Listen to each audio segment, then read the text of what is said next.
বন্ধৰ পাছত আজি বিদ্যালয়সমূহত পুনৰ পাঠদান আজিৰ পৰা আৰম্ভ হৈছে। গতিকে মই সকলো শিক্ষাৰ্থী, শিক্ষক, শিক্ষয়িত্ৰী, অভিভাৱক তেওঁলোকলৈ শুভেচ্ছা জনাইছোঁ, যাতে আগন্তুক শিক্ষাৰ বৰ্ষখিনি মাহখিনি সুকলমে তেওঁলোকে পাঠদান কৰিব পাৰে, শিক্ষাদান হয়।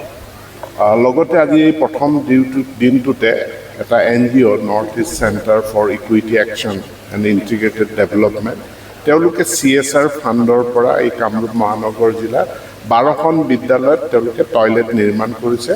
আজি মই সোণাপুৰৰ নৰপাপ উচ্চ মাধ্যমিক বিদ্যালয়ত এটা টয়লেট মই উদ্বোধন কৰোঁ আৰু আৱাসীয়ভাৱে ভাৰ্চুৱেলি আৰু 11খন বিদ্যালয়ত এতিয়া এই টয়লেটসমূহ মুকলি কৰিম। গতিকে এই কাৰ্যক মই NGOটোৰ কাৰ্যসূচীক প্ৰশংসা কৰিছোঁ আৰু তেওঁলোকে যাতে অধিক মাত্ৰাত অধিক বিদ্যালয়ত এনেধৰণে CSR ফাণ্ড আনিব পাৰে তাৰ কাৰণে মই অনুৰোধ জনাইছোঁ।